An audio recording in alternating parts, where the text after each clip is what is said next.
আজকে আলোচনার বিষয় নারী এবং পুরুষের সালাতের পার্থক্য। সম্মানিত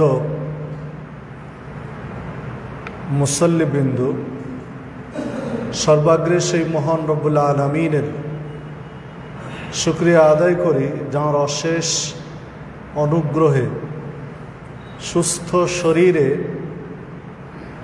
জুমার সালাতের জন্য মসজিদে উপস্থিত হওয়ার সুযোগ পেয়েছি।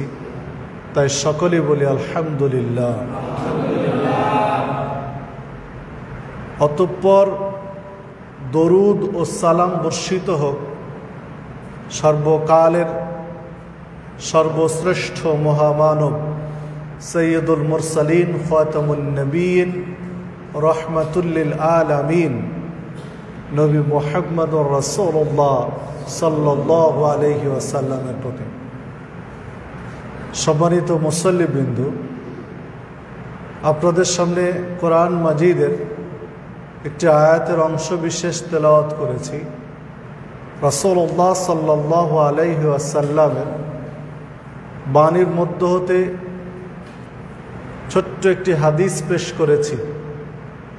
এর আলোকে আজকে আলোচনার বিষয় নারী এবং পুরুষের সালাতের পার্থক্য। ইসলামের দৃষ্টিতে নারী এবং পুরুষের সালাতের পার্থক্য আছে না নেই?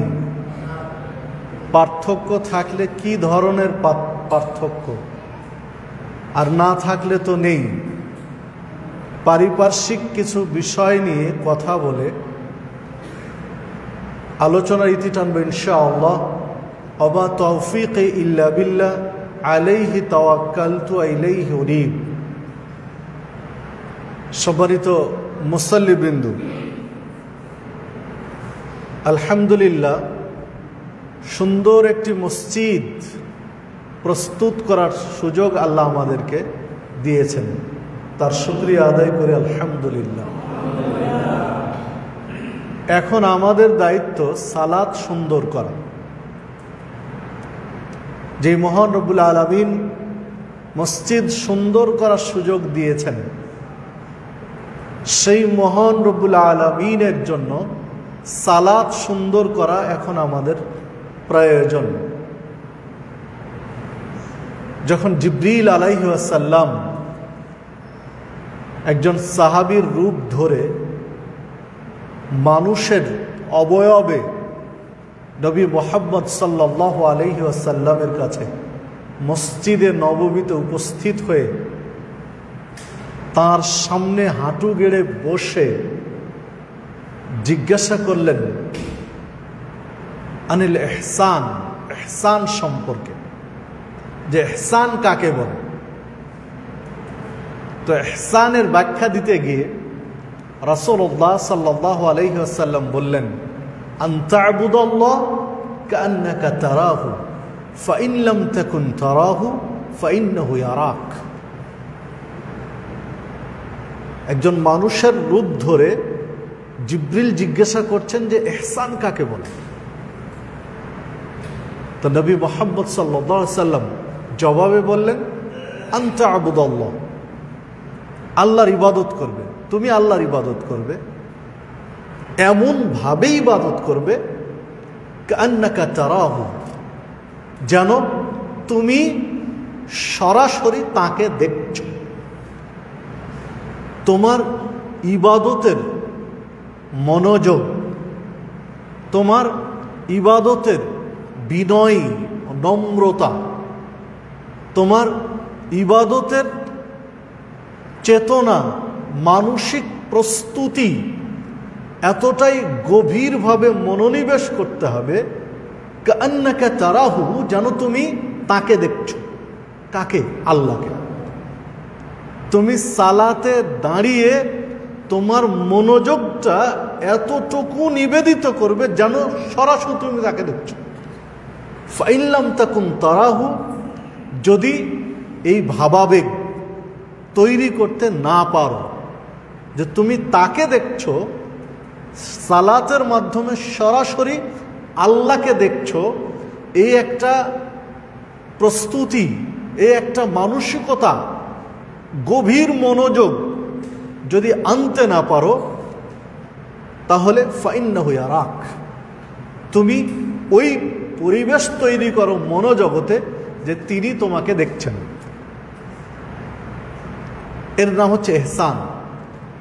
সম্মানিত উপস্থিতি, রাসূলুল্লাহ সাল্লাল্লাহু আলাইহি সাল্লাম এই হাদিসের একেবারে শেষে গিয়ে হাদিস বর্ণনা করেছেন।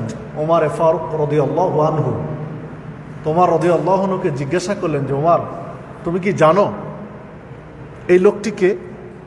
যিনি এসে জিজ্ঞাসা বেশ কয়েকটি জিজ্ঞাসা করেছিলেন, যিনি এই জিজ্ঞাসাগুলো করলেন, তুমি কি চেনো, জানো ইনি কে?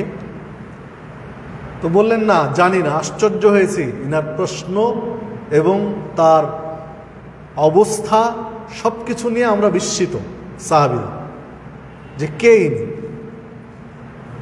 উনি চলে গেছেন, প্রশ্ন উত্তর করে চলে গেছেন। নবী মুহাম্মদ সাল্লাল্লাহু আলাইহি ওয়াসাল্লাম বললেন, ইনি হলেন জিবরিল আলাইহি ওয়াসাল্লাম। তিনি মানুষের রূপ ধরে এসেছিলেন তোমাদের মাঝে দিন শিখানোর জন্য, শরীয়ত শিখানোর জন্য এসেছিলেন তোমাদের মাঝে। অনেকগুলো দিক ওখানে রয়েছে, যাকগে সে বিষয় আমার নয়। আমার যেটি বিষয়, যে আমাদের সালাত সুন্দর করতে হবে, সালাতটা সুন্দর করতে হবে। কেমন সুন্দর করতে হবে? যে সালাতে ওই মনোযোগটা আনতে হবে যেন আমি আল্লাহকে দেখছি, নতুবা আল্লাহ আমাকে দেখছেন। আল্লাহ রাব্বুল আলামিনের সামনে দাঁড়িয়ে আমি সালাত আদায় করছি, এই মনোযোগ নিয়ে আসতে হবে। সম্মানিত উপস্থিতি, ধরেন একটা কামিল মাদ্রাসার প্রিন্সিপাল, তিনি তার একটা ছাত্রকে সালাত শিখিয়েছেন। তিনি সালাত শিখালেন কিভাবে সালাত পড়তে হয়। এরপরে প্রিন্সিপাল সাহেব যদি তার স্টুডেন্টকে, ছাত্রকে বলেন যে এবার তুমি আমাকে সালাত পড়ে দেখাও যে কিভাবে সালাত পড়তে হয়, আমার বিশ্বাস ওই ছাত্রটি তার সর্বোচ্চ মনোনিবেশ করে দিবে সালাতের ভিতরে, সর্বোচ্চ মনোযোগ প্রকাশ করবে সালাতের ভিতরে, কেননা প্রিন্সিপাল সাহেব নিজে দেখছেন। তাহলে সালাতে ওই মনোযোগটা নিয়ে আসতে হবে যে আল্লাহ দেখছেন, আল্লাহ আমাকে দেখছেন। অবশ্য অপর একটি হাদিসে রয়েছে, রাসূলুল্লাহ সাল্লাল্লাহু আলাইহি সাল্লাম বলেছেন, এই হাদিস সহিহ মুসলিমের মধ্যে বর্ণিত হয়েছে, যে সালাতে বান্দা আল্লাহর সাথে কথোপকথন করে, আল্লাহর সাথে কথাবার্তা বলে সালাতের মাধ্যমে। মানে বান্দা যা সালাতে বলে আল্লাহ তার জবাব দেন। যখন বান্দা বলে আলহামদুলিল্লাহি রাব্বিল আলামিন, যখন বান্দা বলে তখন আল্লাহ জবাব দেন হামিদানি রব্বি, হামিদানি আব্দি, আমার বান্দা আমার প্রশংসা করল। মানে আল্লাহ জবাব দেন, মানে বান্দা একটা করে আয়াত তেলাওয়াত করে, তার জবাব আল্লাহ রাব্বুল আলামিন দেন। মানে সালাতের মাধ্যমে বান্দার সাথে আল্লাহর কথোপকথন হয়। কারণ সালাতে যে তেলাওয়াতটা করি, এই তেলাওয়াতটা আল্লাহর বাণী, আল্লাহর কালাম, এটা আল্লাহর বাণী। সম্মানিত উপস্থিতি, তাহলে মনোযোগটা কেমন আনা উচিত একটু আমাদের ভাবা দরকার সালাতের মধ্যে। এটা নারী পুরুষ সকলের জন্য। আল্লাহ রাব্বুল আলামিন নারী এবং পুরুষ উভয়কে সৃষ্টি করেছেন। সৃষ্টিগত কিছু পার্থক্য রয়েছে। তিনি সর্বপ্রথম পুরুষ সৃষ্টি করেছেন, তারপরে তিনি নারী সৃষ্টি করেছেন।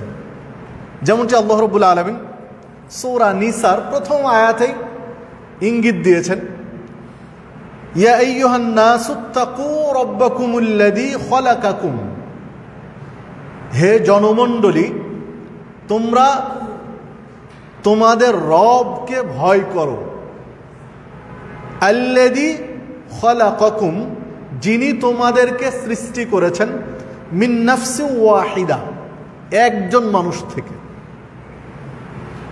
সেই রবকে তোমরা ভয় করো যেই রব তোমাদেরকে সৃষ্টি করেছেন কেবলমাত্র একজন মানুষ থেকে, মিন নাফসি ওয়াহিদা, ওয়া খালাকা মিনহা জাওজুহা, আর জাওজাহা, আর তার থেকেই তার স্ত্রীকে সৃষ্টি করেছেন।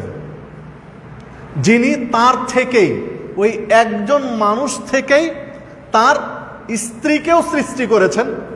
ওয়াবাসা মিনহুমা রিজালান কাসীরান ওয়া নিসাআ, এবং তাদের দুইজনের থেকে অগণিত নারী এবং পুরুষকে পৃথিবীতে ছড়িয়ে দিয়েছেন। তাহলে আল্লাহ রাব্বুল আলামিন স্পষ্ট করে দিলেন যে তোমরা সেই রবকে ভয় করো যে রব তোমাদেরকে একজন নারী একজন পুরুষ থেকে সৃষ্টি করেছেন, আর সেই পুরুষ থেকেই তার স্ত্রীকেও সৃষ্টি করেছেন। এবার দুইজনের মাঝ থেকে অসংখ্য নারী পুরুষ পৃথিবীতে ছড়িয়ে দিয়েছেন। সম্মানিত উপস্থিতি, তাহলে একজন পুরুষ থেকেই মূলত আল্লাহ রাব্বুল আলামিনের সৃষ্টির সূচনা। সর্বপ্রথম আদম আলাইহিস সালামকে সৃষ্টি করলেন, তার থেকে হাওয়া আলাইহিস সালামকে সৃষ্টি করলেন, তাদের দুইজন থেকে সারা পৃথিবীর সমস্ত মানুষকে ছড়িয়ে দিলেন। সুবহানাল্লাহ, আল্লাহু আকবার। তো যে কথা বলছিলাম, তো সৃষ্টিগত কিছু পার্থক্য রয়েছে নারী এবং পুরুষের মধ্যে, ঠিক কর্মগত কিছু পার্থক্য রয়েছে নারী এবং পুরুষের মাধ্যমে। কিন্তু ইবাদতের ক্ষেত্রে মৌলিক যে ইবাদত, ফরজিয়াত, ফরজ ইবাদতের মৌলিক বিধিবিধানগুলোর ক্ষেত্রে উল্লেখযোগ্য তেমন পার্থক্য নারী এবং পুরুষের মধ্যে রাখা হয়নি। ইল্লা মাশাআল্লাহ, ব্যতিক্রম দু একটা হতে পারে।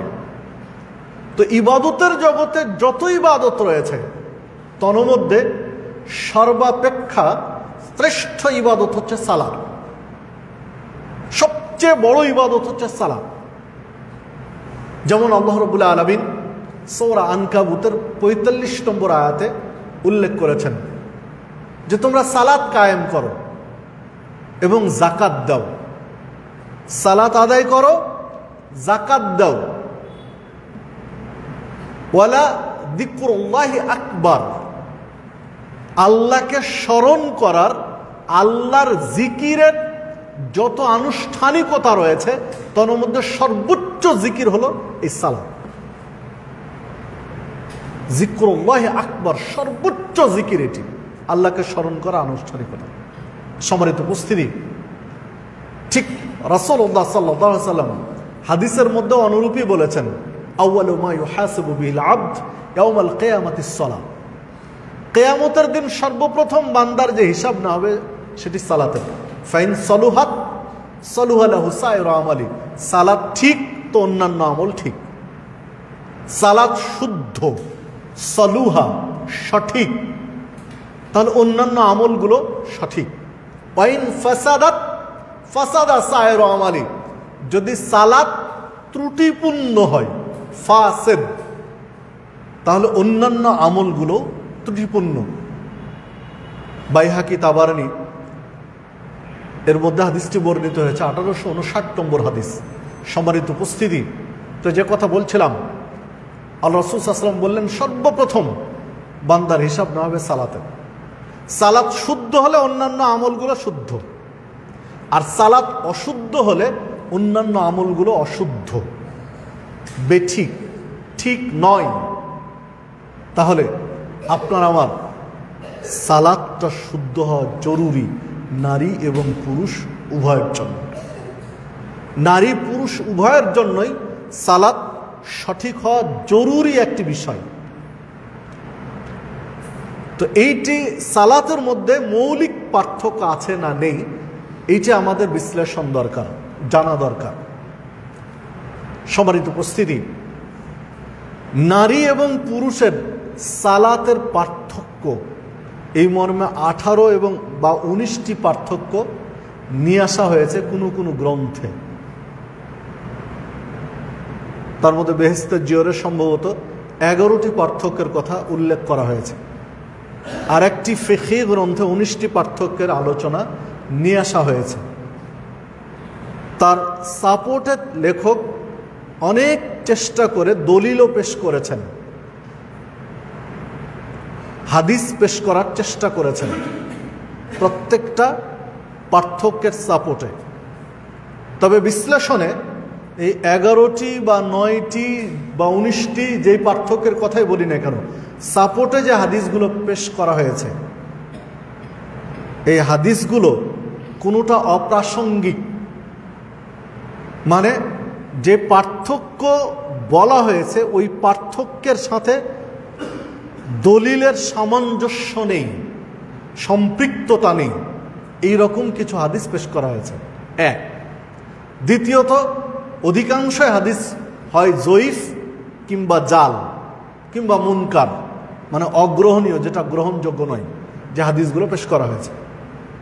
এগুলো আজকে নয়, বহু যুগ পূর্বে মুহাদ্দিসগণ এ হাদিসের মান, হাদিস গ্রহণীয় কিনা এই বিষয়গুলো উল্লেখ করে গেছেন বহু আগেই। সম্মানিত উপস্থিতি, রাসূলুল্লাহ সাল্লাল্লাহু আলাইহি ওয়াসাল্লামের মৌলিক যে নির্দেশনা সালাতের বিষয়ে, সেই নির্দেশনা হচ্ছে সাল্লু কামা রাআইতুমুনি উসাল্লি, তোমরা সালাত আদায় করো। বহু বচন এর শব্দ, সাল্লু, তোমরা সালাত আদায় করো।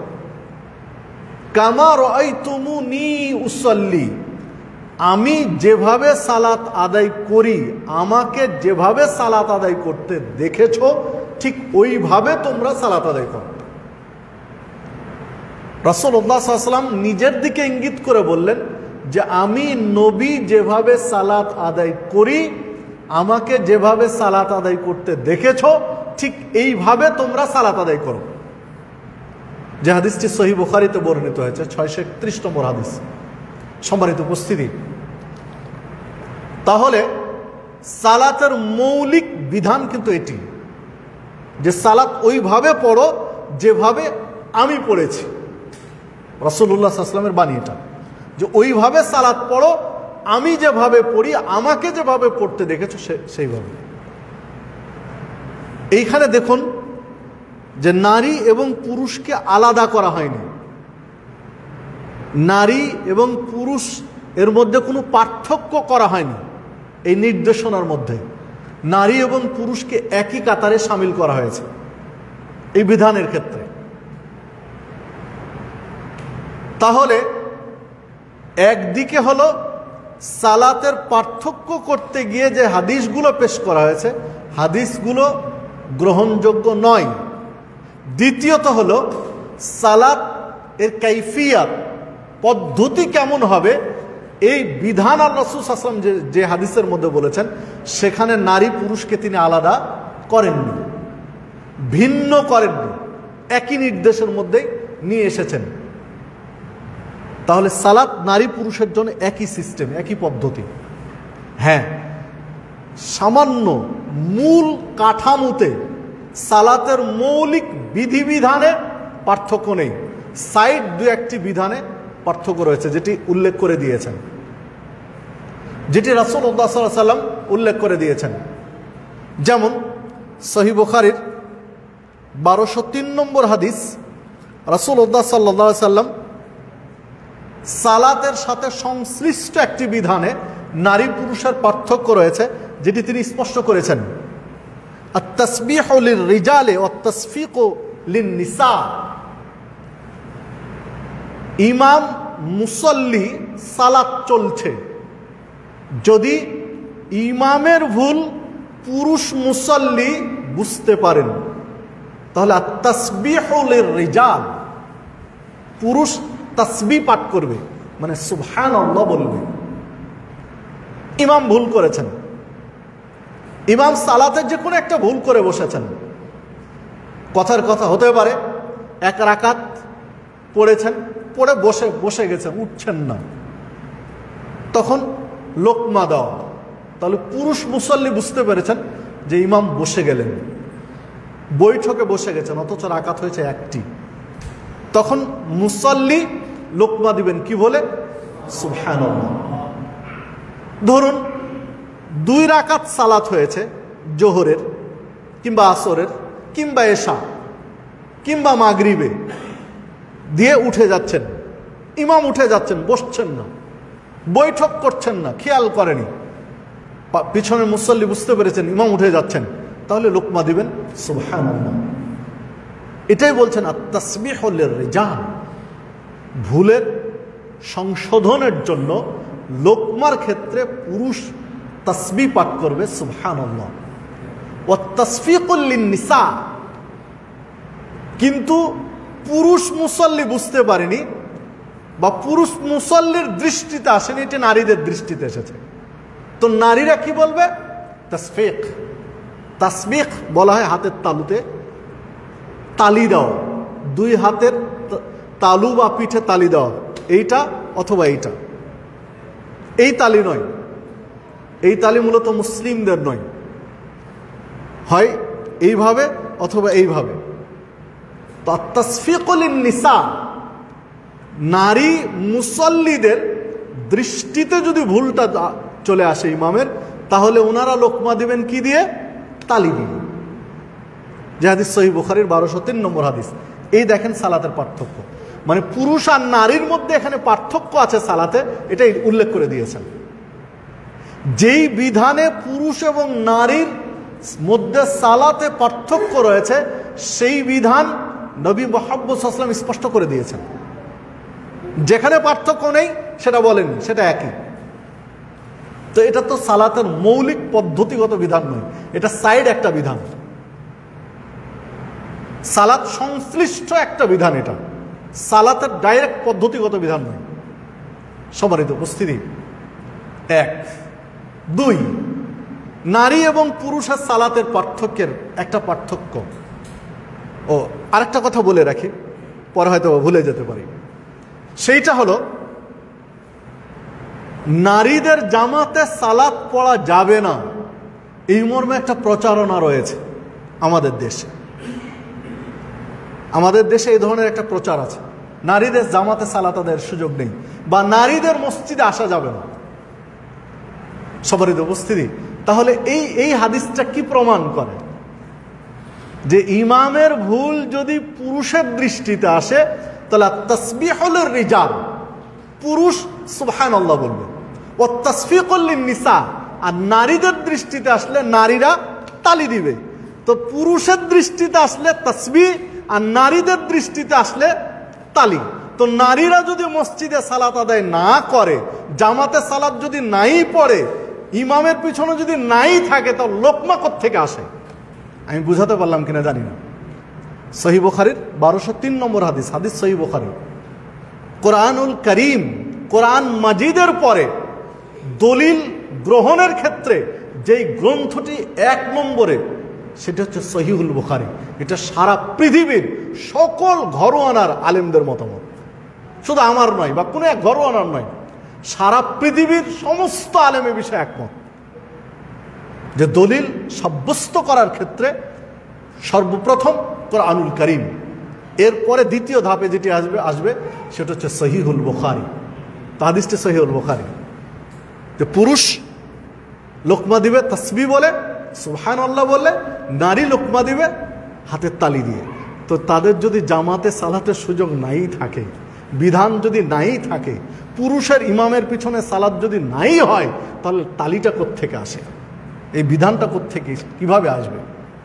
সম্মানিত উপস্থিতি, মানে এই হাদিস প্রমাণ করে যে পুরুষ ইমামের পিছনে মহিলারা জামাতে সালাত আদায় করতে পারে, এই হাদিস প্রমাণ করে। আরও কিছু হাদিস রয়েছে, সেটা আজকে আমার আলোচনার বিষয় না, কারণ সেগুলো বলতে গেলে সময়ে কুলাবে না। তো যে কথা বলছিলাম, এইটা হলো একটা পার্থক্য। আরেকটা পার্থক্য আল্লাহ রাসূল সাল্লাল্লাহু আলাইহি ওয়াসাল্লাম ইঙ্গিত দিয়েছেন, যেটা এই বিধানের সাথে কিছুটা সংশ্লিষ্ট। সেইটা হলো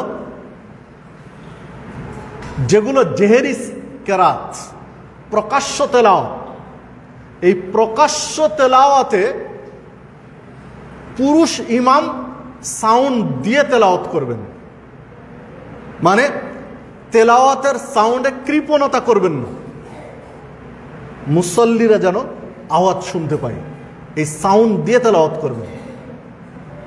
কিন্তু নারী যদি ইমাম হয়, ইমাম যদি নারী হয়, তাহলে উনি তেলাওয়াতের তার সাউন্ডটা এই পর্যন্ত রাখবেন যেন তার ঘরের মধ্যে সীমাবদ্ধ থাকে। যদি আশঙ্কা থাকে বাইরে পুরুষরা রয়েছে। কথার কথা, এই মসজিদে মেয়েদের জামাতে সালাত হচ্ছে, মহিলা ইমাম তার ইমামতিতে সালাত হচ্ছে, চলছে। যদি এমনটা হয় তাহলে তার তেলাওয়াতটা এই পর্যন্ত থাকতে হবে যেন বাহিরে যদি পুরুষ মানুষ থাকে তারা যেন শুনতে না পায়। মানে তার কণ্ঠের মধ্যে পর্দা আছে। নারীর কেবলমাত্র শরীর ঢাকার ক্ষেত্রে পর্দা এমনটি নয়, তার কণ্ঠেও পর্দা রয়েছে, তার কণ্ঠেও পর্দা রয়েছে। এর পিছনে যে হাদিসগুলো পেশ করেছেন মুহাদ্দিসগণ, তার মধ্যে ওই হাদিসটাও একটা, যে হাদিসটা আপনাদের সামনে পেশ করলাম, যে পুরুষ সুবহানাল্লাহ বলে লোকমা দিবে আর নারী তালি দিবে লোকমাতে। কেন? কারণ হলো আরেকটি হাদিসের মধ্যে আল্লাহ রাসূল সাল্লাল্লাহু আলাইহি ওয়াসাল্লাম বলেছেন যে কত কত বর্ণনা বা বক্তৃতা বা কথা জাদু সদৃশ। ইন্না মিনাল বায়ানি লা সিহর, যে কিছু কিছু কথা জাদুর মতো ক্রিয়া করে। মানে কারো কারো কথায় মানে এমন কিছু চমক থাকে যে জাদুর মতো আকৃষ্ট করে। আল্লাহ রাসূল সাল্লাল্লাহু আলাইহি ওয়াসাল্লাম অন্য একটা বিশ্লেষণে এই কথাটা বলেছেন। তো মুহাদ্দিসগণ বিশ্লেষণ করছেন যে আল্লাহ রাব্বুল আলামিন মানুষকে এক একজনকে এক একটা কণ্ঠ দিয়েছেন। কারো অনেক ইলিম রয়েছে কিন্তু কণ্ঠ নেই, কারোর মধ্যে তেমন ইলিম নেই কিন্তু কোরআন মাজিদ তেলাওয়াত করেন, একেবারে হৃদয় ছুঁয়ে চলে যায়, হৃদয়ের গভীরে গিয়ে প্রবেশ করে। মানে তার কণ্ঠে আল্লাহ এইরকম একটা আকর্ষণ দিয়েছেন, শ্রুতি মাধুর্য দিয়েছেন, তার কণ্ঠের ভিতরে থেকে যা বের হবে তাতে।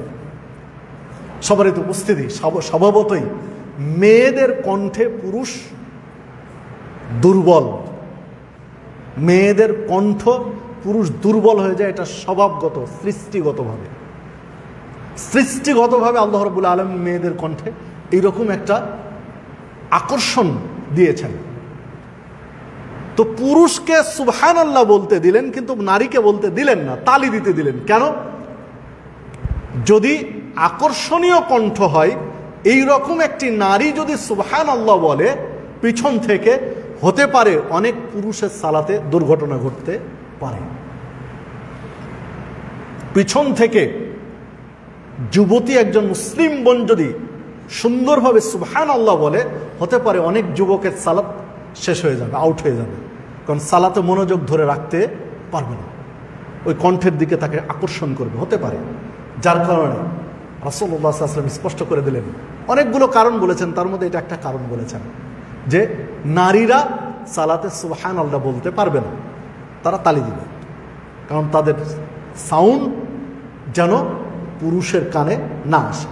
এক সেকেন্ড, আরেকটা দলিল পেশ করা যায়।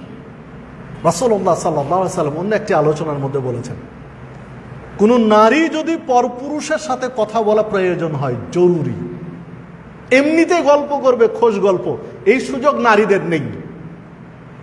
এমনিতে একজন পুরুষের সাথে, পরপুরুষের সাথে কথা বলবেন, গায়ের মাহরাম, যার সাথে তার বিয়ে হারাম নয়, যার সাথে তার বিয়ে বৈধ, এইরকম পুরুষের সাথে একজন নারী এমনিতে গল্প করতে পারবে না, কথা বলতে পারবে না। যদি জরুরি হয়ে পড়ে কথা বলা, তাহলে কথা বলার সিস্টেম কি হবে, ম্যানুয়ালটা কি হবে, তার কথা বলার ধরনটা কি হবে, ইসলাম কিন্তু তা বলে দিয়েছে। রাসূলুল্লাহ সাল্লাল্লাহু আলাইহি ওয়াসাল্লাম তাই স্পষ্ট করেছেন। তখন আল্লাহ রাসূল সাল্লাল্লাহু আলাইহি ওয়াসাল্লাম বলছেন, পরপুরুষের সাথে জরুরি যদি কথা বলার প্রয়োজন হয়, তাহলে কথা বলবে কর্কশ কণ্ঠে। আল্লাহ রাসূল সাল্লাল্লাহু আলাইহি ওয়াসাল্লাম বলছেন, পরপুরুষের সাথে প্রয়োজনীয় জরুরি কথা যদি বলতে হয়, তাহলে ওই নারী পরপুরুষের সাথে কর্কশ কণ্ঠে কথা বলবে। মানে কণ্ঠে মায়া দিয়ে, মায়াবী সুর দিয়ে কথা নয়, কথা হবে কর্কশভাবে। মানে যেন আকর্ষণ না আসে কথায়, বরং তার আরো খারাপ লাগে, ঘৃণা আসে। আশ্চর্য মহিলা, কথাটাও বলে তার মধ্যে কথায় কোনো মাধুর্য নেই, মানে তার প্রতি দুর্বল হওয়ার কোনো সুযোগ যেন না আসে। মানে কণ্ঠে একটা পর্দা রয়েছে, আমি এই জিনিসটা বুঝাতে চাচ্ছি যে কণ্ঠের মধ্যেও পর্দা রয়েছে নারীদের, যে কর্কশভাবে কথা বলতে বলেছেন। সম্মানিত উপস্থিতি, কথার কথা, স্বামী নেই, বাড়িতে নেই, বা ব্যবসা প্রতিষ্ঠানে বা বাথরুমে আছে, বা এই ধরনের যে কোনো একটা প্রয়োজনে থাকতেই পারে, এমন একটা ফোন এসেছে যে ফোনটা ধরা জরুরি মনে হচ্ছে। তো ফোনটা ধরে যদি তার স্ত্রী কথা বলে, তাহলে কথাটা হবে কর্কশভাবে, সুরেলাভাবে, বা মনের মাধুরী মিশিয়ে কথা বলবেন। যে না, এই সুযোগ ইসলাম রাখেনি। কারণ অপর প্রান্তে যিনি কথা বলছেন যে পুরুষ, উনি যেন এর উপরে আকৃষ্ট না হন। পরকীয়া ঠেকাতে ইসলামের কি নিপুণ পরিকল্পনা আপনি চিন্তা করতে পারেন। আপনার ফ্রেন্ড, আপনার বন্ধু, আপনার কলিগ, আপনার পরিচিত একজনকে ফোন দিয়েছেন, তার স্ত্রী রিসিভ করেছে, সেও যদি আপনার সাথে খুব রসালোভাবে মজিয়ে কথা বলে, তা আপনি তো দুর্বল হবেনই তার উপরে। তাকে দেখার জন্য আপনার তো একটা আগ্রহ থাকবেই। যদি তার কথা আপনার হৃদয় ছুঁয়ে যায়, তাহলে তো আপনি দুর্বল হবেনই, এটা স্বাভাবিক। এটা সৃষ্টিগত বিষয়, এটা সৃষ্টিগত বিষয়, আপনি অস্বীকার করতে পারবেন না, এড়িয়ে যেতে পারবেন না। তো তার প্রতি দুর্বল হবেন কিভাবে? ইসলাম বলছে না, কথা হবে কর্কশভাবে। উল্টো আপনার বন্ধু আপনাকে বলবে যে কোন এক দাজ্জাল মহিলাকে বিয়ে করে নিয়ে এসেছিস, কথা বলারও ঢং নেই, আরো বিরক্ত হবে। দেখা করার খায়েশ তো বহু দূরের কথা। ইসলাম এই নীতিতে বিশ্বাস করে যেন পরকীয়া বা অবৈধ সম্পর্কের সূচনা না হয়। ইসলাম এই রকম চিন্তা মুসলিম জাতির মধ্যে দিয়ে দিয়েছে। সম্মানিত উপস্থিতি, তো যে কথা বলছিলাম যে ইসলাম কত নিপুণভাবে এগিয়েছে, তো ঠিক সালাতে মেয়েদের জামাতে মেয়েরা যদি ইমামতি করে, তখন সালাতে তাদের তেলাওয়াতটা হবে যে তাদের জামাতের লোকের মধ্যেই যেন সীমাবদ্ধ থাকে, পরপুরুষ যেন তাদের তেলাওয়াত শুনতে না পায়। এখানে একটা পার্থক্য। পুরুষ কণ্ঠ ছেড়ে তেলাওয়াত করবে, তার তেলাওয়াত শুনবে সবাই, কিন্তু নারী ইমামতি করলে তার তেলাওয়াতটা হবে কণ্ঠ নামিয়ে, যেন সেই এরিয়ার মধ্যেই মুসল্লিদের মধ্যে সীমাবদ্ধ থাকে। হ্যাঁ, প্রসঙ্গ আসলে তাও বলে রাখি, নারী তাহলে কি ইমামতি করতে পারে? তাদের কি ইমামতির সুযোগ আছে? জি আছে, তবে ঈদ এবং জুমা বাদ দিয়ে। যেই সালাতের সাথে খুতবা সম্পৃক্ত, এই সালাত কোনো নারী ইমামতি করেছেন তার কোনো প্রমাণ হাদিসে নেই। সাহাবীদের যুগে, খোলাফায়ে রাশেদার যুগে, বা উম্মাহাতুল মুমিনিন নবীদের কোন স্ত্রী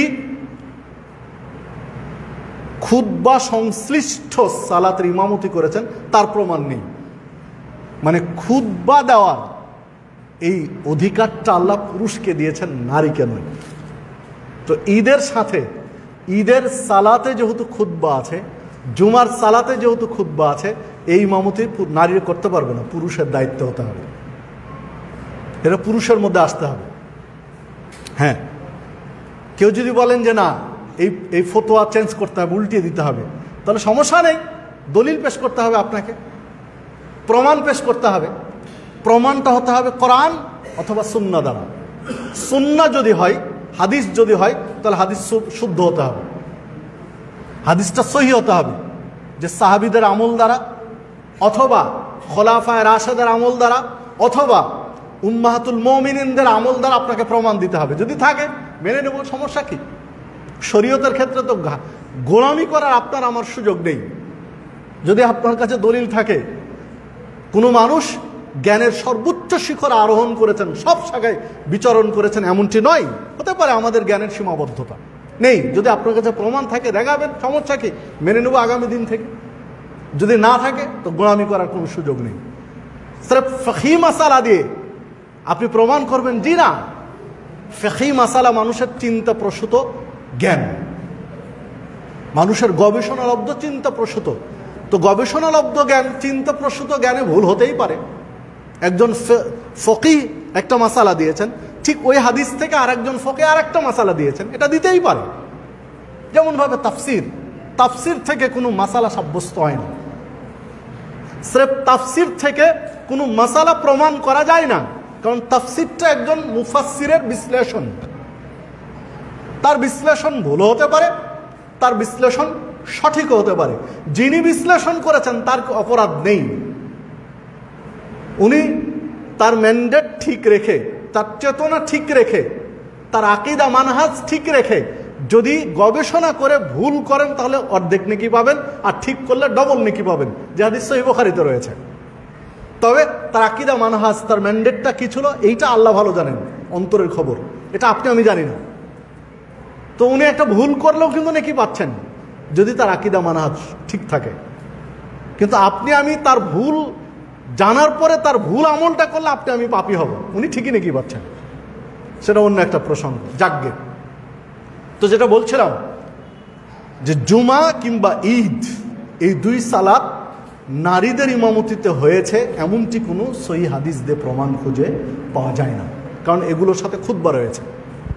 কিন্তু এমনি অক্তিয়ার সালাত কিংবা তারাবির সালাত, এই সালাতগুলো মেয়েদের ইমামতিতে হয়েছে জামাত, এমন আলোচনা হাদিসে রয়েছে, সহিহ হাদিসে, যে ঈদের অক্তিয়া সালাত কিংবা তারাবির সালাত এই সালাতগুলোর আলোচনা আছে। এই সালাতগুলো যদি পুরুষের ব্যবস্থা না থাকে তাহলে ক্ষেত্র বিশেষ এটা হতে পারে, কিন্তু পুরুষের এখানে সুযোগ থাকলে তখন নারীদের আর প্রয়োজন নেই। জুমার সালাত যদি জামাতে মহিলারা পড়তে চায় সেটা পুরুষ ইমামের পিছনে হতে হবে, এবং পড়া ভালো, খারাপ নয়। 5 ওয়াক্তের সালাত মেয়েদের জন্য মসজিদের চেয়ে বাড়িতে উত্তম। 5 ওয়াক্ত সালাত মহিলাদের জন্য মসজিদের চেয়ে বাড়িতেই উত্তম। তারা যদি মসজিদের সুযোগ থাকে আর আসতে চায় বাধা দেওয়া যাবে না, এই মর্মে একটা আলোচনা রয়েছে, যা আল্লাহ রাসূল সাল্লাল্লাহু আলাইহি ওয়াসাল্লাম স্পষ্ট করেছেন, যে হাদিস সহিহ মুসলিমের মধ্যে রয়েছে। ইবনে উমর রাদিয়াল্লাহু আনহু হাদিসটি বর্ণনা করেছেন। ইবনে উমর রাদিয়াল্লাহু আনহু বলছেন যে রাসূলুল্লাহ সাল্লাল্লাহু আলাইহি ওয়াসাল্লাম আমাদেরকে বলেছেন যে মহিলারা যদি মসজিদে আসতে চায় তাহলে তোমরা তাদেরকে বাধা দিও না, মানে সুযোগ দিও। 5 ওয়াক্ত সালাতে যদি মসজিদে জায়গা ব্যবস্থা থাকে, নিরাপদ পরিবেশ থাকে, আর তারা যদি আসতে চায়, নিরাপত্তা বা নিরাপদের কোনো ত্রুটি বিচ্যুতি না ঘটে আসতে চায়, সুযোগ আছে, তবে তারা বাধ্য নয়। এই 5 ওয়াক্ত সালাত মসজিদের চেয়ে বাড়িতে তাদের জন্য শ্রেয়, উত্তম। তবে জুমার সালাত তারা বাড়িতে হবে না, তখন তাদেরকে এমনি জোহর পড়তে হবে। যদি পড়তে চায় তাহলে মসজিদে আসতে হবে। মসজিদে সুযোগ রাখা উচিত জুমার সালাতের, প্রত্যেকটা জুমার সালাতে মহিলাদের সুযোগ রাখা উচিত। এটা মধ্যপ্রাচ্যের আরব কান্ট্রিগুলোতে প্রায় দেশে ব্যবস্থা আছে। আরব রাষ্ট্রগুলোর প্রত্যেকটা রাষ্ট্রেই প্রায় মসজিদেই মেয়েদের জামাতে সালাতের ব্যবস্থা আছে। তারই সূত্র ধরে বাংলাদেশে যে মডেল মসজিদগুলো হয়েছে, দেখেন প্রত্যেকটা মডেল মসজিদে সালাতের ব্যবস্থা নারীদের আছে। তারই সূত্র ধরেই কিন্তু এগুলো হয়েছে। সম্মানিত উপস্থিতি, তো যে কথা বলছিলাম যে তারা জুমার সালাত মসজিদে পড়তে পারে এবং পড়া উচিত, কারণ দিন শিখার একটা বড় সুযোগ। পুরুষের দিন চর্চা করার, শরীয়ত শিখার যত সুযোগ আছে নারীদের তত সুযোগ নেই। তাহলে জুমার খুতবা তাদের জন্য শরীয়ত শিখার বড় একটা মাধ্যম হতে পারে। জুমার খুতবার মাধ্যমে শরীয়ত চর্চা করা, শেখা যত সহজ এবং সুন্দর, অন্য কোনো মাধ্যমে এত সুন্দর নয়। জুমার খুতবায় মানুষের মন মানসিকতা খুতবার প্রতি যত আকৃষ্ট থাকে, অন্য কোনো দার্সে ততটা থাকে না। কোনো মাহফিল, কোনো সেমিনার, সিম্পোজিয়াম বা আর কোনো জায়গাতে এতটা থাকে না জুমার খুতবায় যতটা থাকে। বিধায় নারীদের সুযোগ থাকা উচিত। আর যদি ঈদের খুতবা বলেন, তাহলে ঈদের মুসল্লায় মহিলাদের জন্য ব্যবস্থা করা আবশ্যিক একটি বিষয়, জরুরি বিষয়, যে তাদের ব্যবস্থা করতে হবে। হাদিসে মনে হয় যে ব্যবস্থা না করলেই বরং হয়তোবা জবাবদিহিতার মধ্যে আসতে পারে, বিচারে কাঠগড়ায় হয়তো বা জবাব দিতে হতে পারে যারা দায়িত্বশীল তাদেরকে, যে কেন ব্যবস্থা করা হয়নি। কেন রাসূলুল্লাহ সাল্লাল্লাহু আলাইহি ওয়াসাল্লাম, যে হাদিস সহিহ বুখারীর মধ্যে রয়েছে, সহিহ মুসলিমে রয়েছে, রাসূলুল্লাহ সাল্লাল্লাহু আলাইহি ওয়াসাল্লাম বলছেন মহিলা সাহাবীদেরকে, আল্লাহ রাসূল সাল্লাল্লাহু আলাইহি ওয়াসাল্লাম তার স্ত্রীকে বলছেন যে মেয়েদেরকে ঈদের মাঠে আসতে বলো, নির্দেশ দাও, অর্ডার দিলেন যে মেয়েদেরকে ঈদের মাঠে আসতে বলো, বড় চাদরে নিজেকে ঢেকে নিয়ে যেন ঈদের মাঠে আসে। তো জিজ্ঞাসা করলেন যদি বড় চাদর না থাকে তাহলে কি করবে? তো আল্লাহ রাসূল সাল্লাল্লাহু আলাইহি ওয়াসাল্লাম বললেন আরেকজনের কাছে ধার নিবে, যার বড় চাদর আছে তার কাছে ধার নিবে, কিংবা এক চাদরে দুইজন আসবে তারপরেও যেন আসে। এমনকি ঋতুবতী যাদের হায়েজা পিরিয়ড চলছে, এই পিরিয়ড চলা মহিলারাও যেন ঈদের মাঠে আসে। যখন সালাত শুরু হবে তখন তার এক সাইডে চলে যাবে। সালাতের টাইমটা এই পিরিয়ড চলা নারীরা একটা সাইডে থাকবে, কিন্তু যখন খুতবা হবে, এই খুতবায় বা তাকবীর হবে ঈদের, এইগুলোতে ওই মহিলা সামিল হবে। তাহলে ঈদের মাঠে মহিলাদের নিয়ে যাওয়া কত জরুরি এবার আপনি খেয়াল করেন, যে তারা সালাত পড়তে পারবে না কিন্তু তারা যেন যায়, সালাতের সময় বাইরে থাকবে, সাইডে থাকবে, কিন্তু খুতবা তারা শুনবে। খুতবা একটা গুরুত্বপূর্ণ বিষয় শরীয়তের জন্য। সম্মানিত উপস্থিতি, তো যে কথা বলছিলাম, আলহামদুলিল্লাহ আপনাদের মসজিদে মেয়েদের ব্যবস্থা হয়েছে, আলহামদুলিল্লাহ, আল্লাহ কবুল করুন। যারা যতটুকু অবদান রেখেছেন এ বিষয়ে আল্লাহ রাব্বুল আলামিন তাদের প্রত্যেককে সর্বোত্তম জাযা দান করুন। তো যে কথা বলছিলাম যে নারীদের সালাতের একটা পার্থক্য হলো তেলাওয়াতের ক্ষেত্রে।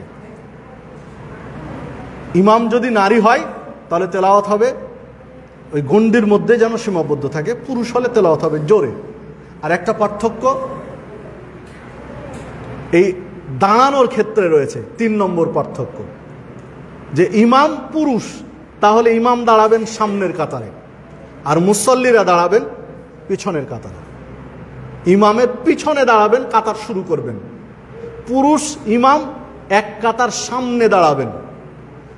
কিন্তু নারীদের ইমামতিতেই যদি জামাত হয়, যে সকল জামাত হবে অক্তিয়া বা তারাবি বা এই জাতীয়, তো ইমাম দাঁড়াবেন তখন কাতারের মাঝে, ইমাম সামনে কাতারে দাঁড়াতে পাবেন না, উনি কাতারের মাঝখানে কাতারেই দাঁড়াবেন, মিডিল বরাবর, মাঝ বরাবর কাতারেই দাঁড়াবেন। মানে নারীদের কাতার, ইমাম কাতারের মধ্যেই থাকবেন, সামনে দাঁড়াতে পাবেন না। এটা হলো পার্থক্য, যে মর্মে স্পষ্ট আলোচনা রয়েছে। এই মৌলিক 3টি পার্থক্য খুঁজে পাওয়া যায় সালাতে, নারী পুরুষের সালাতে। একটা হলো ইমাম দাঁড়ানোর ক্ষেত্রে, যে নারীর ইমামতিতে যদি সালাত হয় তাহলে ইমাম দাঁড়াবেন নারীদের কাতারেই, ফার্স্ট কাতারে, আর পুরুষ দাঁড়াবেন এক কাতার সামনে। জেহেরি তেলাওয়াত, প্রকাশ্য তেলাওয়াতের ক্ষেত্রে পুরুষ জোরে তেলাওয়াত করবেন, কণ্ঠ ছেড়ে তেলাওয়াত করবেন, আর নারীর তেলাওয়াত করবেন যেন ওই ঘরের মধ্যেই, মুসল্লিদের মধ্যে সীমাবদ্ধ থাকে, বাইরে পুরুষদের কানে যেন না যায়। এই হলো 2 নম্বর দ্বিতীয় পার্থক্য। তৃতীয় আরেকটি পার্থক্য কি ভুলে গেলাম প্রথমে বলার পরেও। তো তৃতীয় আরেকটি পার্থক্য বলছিলাম, যেটি ইমামের ভুল হওয়ার ক্ষেত্রে, ভুল ধরিয়ে দেওয়ার ক্ষেত্রে সুবহানাল্লাহ বলবেন পুরুষ মুসল্লি, আর মহিলারা হাতের তালি দিবেন। এই মৌলিক 3টি। আরেকটি সাইড পার্থক্য নিয়ে এসেছেন, এটা স্পষ্ট হাদিসে দিয়ে প্রমাণ মিলানো মুশকিল, কিছু ইঙ্গিত দিয়ে মিলানোর চেষ্টা করেছেন আলোচকগণ। সেইটা হলো, যদি চুল বড় থাকে পুরুষের, নারীরা চুল বেঁধে সালাত আদায় করতে পারবেন, কিন্তু পুরুষের চুল যদি বড় থাকে তাহলে পুরুষ চুল বেঁধে সালাত আদায় করতে পারবেন না, চুল ছেড়ে দিতে হবে। পুরুষের চুল বড় হওয়া, তাহলে এই যে আধুনিক যুগে এসে অনেক স্টাইলি যুবক, তারা লম্বা চুল রেখে দিয়েছে ঝুঁটি করে মেয়েদের মতো, এটার বৈধতা? জি না, এটার বৈধতা নেই। ইসলামে চুল বড় করার পদ্ধতি আছে, লিব্বা, জিম্বা, অফরা। তো সবচেয়ে বড় চুল রাখা, সুন্নাতি চুল যেটা সবচেয়ে বড় চুল রাখার সুযোগ আছে কাঁধ বরাবর, মানে বাবরি চুল নামিয়ে দিতে হবে, একদম কাঁধ পর্যন্ত রাখতে পারবে, ঝাঁকড়া কাঁধ, কাঁধ ছুঁয়ে থাকবে আর কি, কাঁধের ঠেকে থাকবে, এটা হলো সর্বোচ্চ বড় চুল। তো এই রকম চুল যদি এটা, আরেকটা হলো মাথার শেষ ভাগ, আরেকটা হলো একদম ছোট করে রাখা।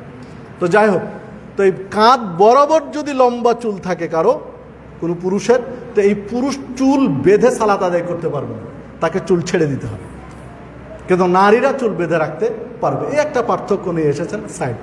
তো মৌলিক যে কথা বলছিলাম, যে দেখুন প্রত্যেকটা বিধান কিন্তু সাইড বিধান, সালাতের মৌলিক বিধিবিধানের সাথে না। সালাতের যে পদ্ধতি, কাইফিয়াত, এইখানে পার্থক্য নেই। পুরুষ যেভাবে ঠিক সেভাবে দাঁড়াবে। পুরুষ যেমন বুকের উপরে হাত বাঁধবে, নারীও ঠিক বুকের উপরে হাত বাঁধবে। পুরুষ রফুল আদায়ন করবে, নারীও রফুল আদায়ন করবে। পুরুষ পায়ের সাথে পা মিলাবে, নারীও পায়ের সাথে পা মিলাবে। পুরুষ লম্বা সিজদা দিবে, জড়ো সড়ো হয়ে লেগে থাকবে সিজদাতে গিয়ে জিনা, নারীর জড়ো সড়ো হয়ে লেগে থাকবে মাটির সাথে জিনা। পুরুষ যেমন লম্বা সিজদা দিবে, পেটের নিচে ফাঁকা থাকবে, একটা ছাগলের বাচ্চা যেতে পারে, ঠিক নারীও সেভাবেই সিজদা দিবে। মানে এই জায়গাগুলোতে পার্থক্য নেই। পুরুষ, নারীরা সাধারণত দুই পা জমা করে দেয়, যেন লজ্জাস্থান মাটির সাথে কানেকশন না হয়, কানেকশন হলে মাটি অভিশাপ দিবে, এই কথাগুলো চালু রয়েছে। সম্মানিত উপস্থিতি, যদি তাই হয় তাহলে চলাফেরার সময় কি করবে নারীরা? রাস্তাঘাটে কি করবে চলাফেরার সময়? জি না, এগুলো পার্থক্য নয়। পুরুষ যেভাবে সুন্দর হয়ে পা কতটুকু ফাঁক করবে সালাতে, দুই পায়ের মধ্যে দূরত্ব কতটুকু রাখা যেতে পারে, নারী পুরুষ উভয়ের ক্ষেত্রে একই সিস্টেম।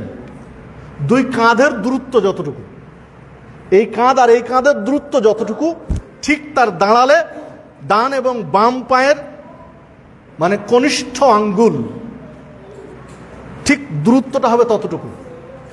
যদি এই কাঁধ থেকে এই কাঁধের দূরত্ব হয় কথার কথা 18 ইঞ্চি, তাহলে দাঁড়ানোর পরে দুই পায়ের কনিষ্ঠ আঙ্গুল এর দূরত্ব হবে 18 ইঞ্চি।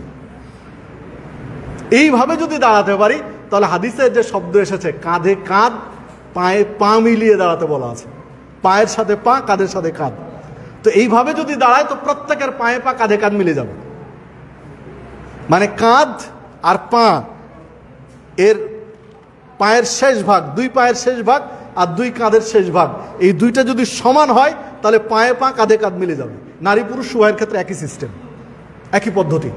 সম্মানিত উপস্থিতি, তো এই পদ্ধতিগত নারী পুরুষের একই, আলাদা নয়। এই বিধানই হচ্ছে সাল্লু কামা রাআইতুমুনি উসাল্লি, তোমরা সালাত আদায় করো যেভাবে আমাকে সালাত আদায় করতে দিচ্ছ।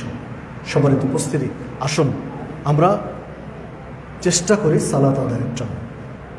মসজিদে এসে মসজিদের হক তাহিয়াতুল মসজিদ 2 রাকাত, এটা নারীদেরও, এটা পুরুষেরও, এটা নারীরাও পাবে, এটা পুরুষেরাও পাবে। যিনি আদায় করবেন তিনিই পাবেন। সালাতের শেষে কিছুক্ষণ বসে থাকা অত্যন্ত ফজিলতের। সালাত শেষ করে তাড়াহুড়া করে উঠে যাওয়া নয়। আল্লাহ রাসূল সাল্লাল্লাহু আলাইহি ওয়াসাল্লাম বলেছেন, একজন মুসল্লি আল্লাহর জিম্মেদারির মধ্যে থাকে, যখন বাড়ি থেকে বের হয় সালাতের জন্য, তখন থেকে নিয়ে মসজিদ থেকে বের হওয়া পর্যন্ত। মানে আপনি যতক্ষণ মসজিদে আছেন আল্লাহর জিম্মেদারির মধ্যে আছেন। তো তাড়াহুড়া কেন করবেন? এটা পুরুষ এবং নারী উভয়ের ক্ষেত্রে। তবে মসজিদ থেকে বের হওয়ার সময় সাধারণত নারীদেরকে আগে বের হওয়ার কথা বলা হয়েছে। রাসূলুল্লাহ সাল্লাল্লাহু আলাইহি ওয়াসাল্লামের যুগে সাহাবীরা, মহিলা সাহাবীরাও সালাত পড়তেন। তো পুরুষরা সালাত পড়ে একটু বসে থাকতেন, নারীরা যখন বের হয়ে যেত তারপরে পুরুষরা বের হতেন। মানে তাদের আগে চলে যেতে হবে, যেহেতু পর্দার বিষয় রয়েছে। তো যাই হোক, আল্লাহ রাব্বুল আলামিন আমাদের শারঈ বিষয়গুলো বোঝার তৌফিক দান করুন। আল্লাহ রাব্বুল আলামিন আমাদের মেনে নেওয়ার তৌফিক দান করুন। প্রসঙ্গত আরেকটা বিষয় বলে রাখি, অনেক জায়গায় এই ধরনের মাসালা আসে যে একাধিক ফ্লোর বিশিষ্ট মসজিদে মানে কোন তালাতে নারী দাঁড়াবে আর কোন তালাতে পুরুষ দাঁড়াবে। এই ক্ষেত্রে শরীয়তে কোনো বিধি নিষেধ নেই। ধরেন 3 তলা মসজিদ বা 4 তলা মসজিদ বা 5 তলা মসজিদ, তাহলে নির্দিষ্ট 5 তলাতেই মহিলারা দাঁড়াবে না নিচতলাতে দাঁড়াবে না কোন তালাতে দাঁড়াবে, এটা সমস্যা নেই। এটা সুবিধা মতো যে কোনো তালা, নারীদের জন্য যেই তলা সুবিধাজনক হয় সেই তলাতেই নারীদেরকে রাখা যাবে, অসুবিধা নেই। লক্ষণীয় যেটা বিষয়, খেয়াল রাখার যেটা বিষয়, যে দেখতে হবে যে নারীদের কাতার ইমামের আগে বেড়ে গেছে কি না, এইটা হচ্ছে লক্ষণীয় বিষয়। ইমামের আগে যেন না থাকে, ইমামের পিছনে যেন নারীদের কাতার থাকে, এইটা দেখতে হবে। যদি ইমামের আগে চলে যায় তখন সমস্যা আছে, তখন সালাত হবে কি হবে না এই নিয়ে ইখতিলাফ আছে বা সমস্যা আছে। কিন্তু ইমামের পিছনে যদি হয় তাহলে সমস্যা নেই, 3 তলায় হোক, 4 তলায় হোক, 5 তলায় হোক, নিচতলায় হোক, অসুবিধা নেই, শরীয়তে কোনো বাধা নেই। তা আসুন সির্ফ যুক্তি দিয়ে নয়, দলিলের আলোকে ইসলামটা বিশ্লেষণ করার চেষ্টা করি। আল্লাহ রাব্বুল আলামিন আমাদের সকলকে সেই তৌফিক দান করুন। আল্লাহ রাব্বুল আলামিন আমাদের সিরাতে মুস্তাকিমের পথিক হিসাবে কবুল করে নিন। আল্লাহ রাব্বুল আলামিন আমাদের জান্নাতি ব্যক্তিদের কাতারে শামিল করে নিন, তালিকা অন্তর্ভুক্ত করে নিন। সারা পৃথিবীতে মুসলিমরা যেখানে নির্যাতিত, আল্লাহ রাব্বুল আলামিন নির্যাতিত মুসলিমদেরকে তার রহমত দিয়ে আগলিয়ে রাখুন। নির্যাতনকারীদেরকে, জালেমদেরকে যদি হেদায়েত থাকে হেদায়েত দিন, নতুবা শিক্ষা দিন। আল্লাহ রাব্বুল আলামিন আমাদেরকে কোরআন এবং সুন্নাহর উপরে জীবন যাপন করার তৌফিক দান করুন। আমিন। আকুলু কাওলি হাযা ওয়া আস্তাগফিরুল্লাহ।